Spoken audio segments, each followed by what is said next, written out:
So all of a sudden, he woke up, sat straight up, and all his family members were around him. And he said, "We need to have a meeting."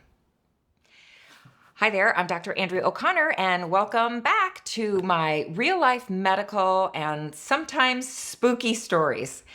And I thought I would share this one because I feel like it really gives people hope.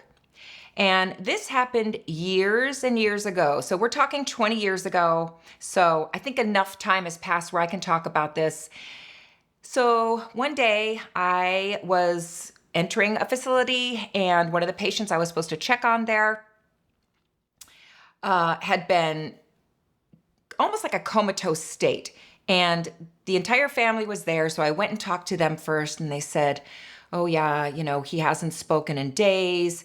They have to just keep his mouth wet with these little devices called toothettes. They're little sponges to keep his mouth moist." The regular staff that was there was keeping him comfortable and doing his regular care. And as hospice, we were just coming in to visit to make sure that we were supporting all the needs of the patient and the family. I'm not going to go into specifics on that because I know I've gotten some comments where people are like, "Why didn't you do this? Why didn't you do that?" Let's just assume all the care was met, and then I can go on with the story. So the family has told me that he has not been conversing with anyone for days, and he was entering what we call active dying. There are phases to dying, and once you start entering those phases, we call it the active phase. And he definitely was considered active, and so now we were doing hospice visits on him every day. And so on another subsequent day, I arrived. Of course, the family's there, and they come out, and one of them says, "You're not going to believe what's going on. You need to come in here." So I enter the patient's room, and this patient that had been comatose, basically nonverbal, not eating, not talking to anyone. And he was very elderly. So he had, now again, I'm doing this from memory because this is over 20 years ago. He was in his 80s, had a long, full life, and he must have had, if not 20 family members in the hallway around his room and by his bedside, from kids to his children, grandchildren, and older cousins and relatives, all in the room. And I walked in there after seeing this patient actively dying. He was sitting up in bed. I hadn't gotten there when he sat up. The family relayed to me, like, "You're not going to believe this." He was asleep and he sat up in bed. This is someone that we had to help turn position every 2 hours. You have to turn them so they don't get a bed sore or a rash. And they said he sat up all by himself and asked for a family meeting.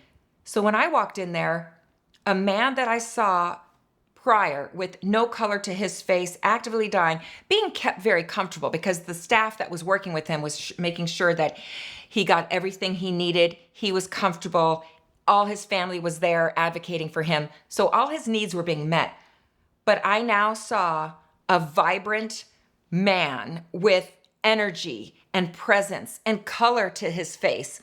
He was even saying, like, "Oh yeah, and Aunt Mary, I need you to know about this." And I was asking the family member, like, "Who's Aunt Mary?" Well, Aunt Mary had died years ago. But Aunt Mary was in the meeting there too. So he calls this family meeting. He has all of his family members who are alive and present.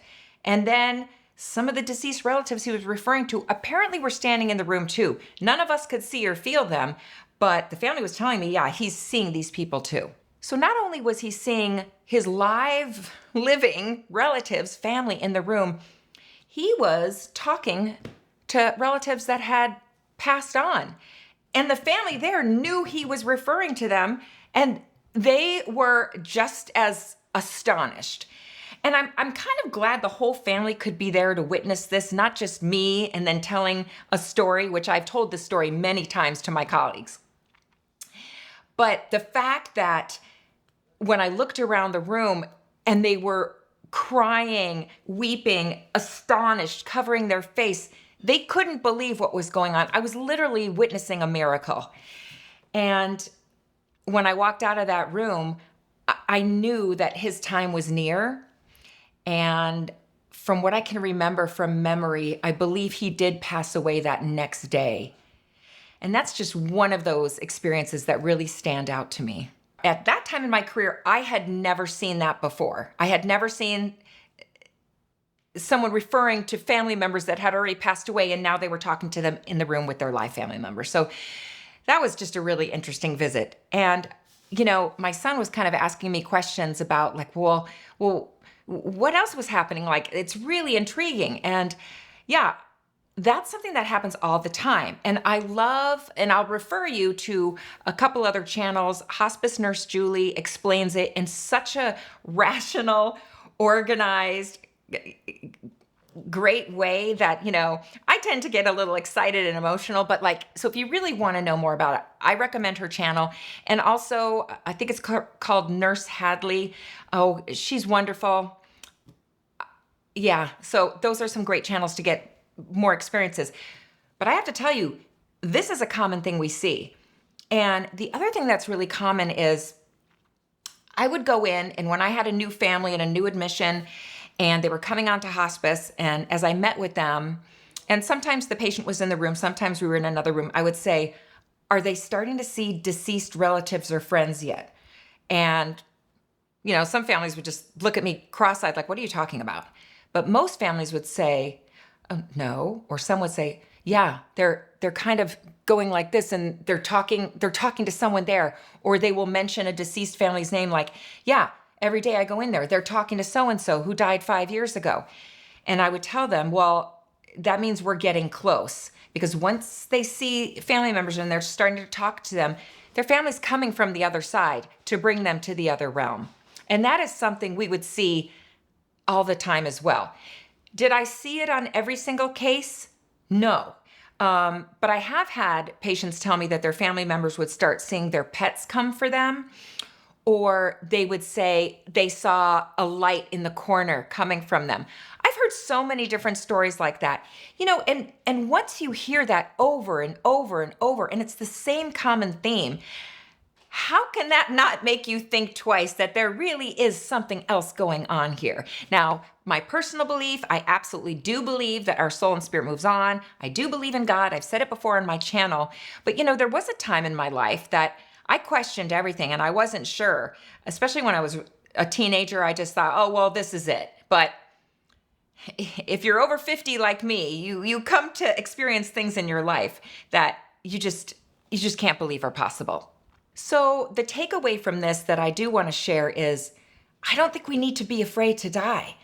We're going to have our loved ones or our pets, or if you didn't have family and friends, I have patients that have said that they had an angel or a bright light come to them.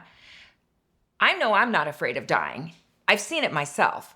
And I can confidently say it's going to be a good experience. So again, thanks for being here.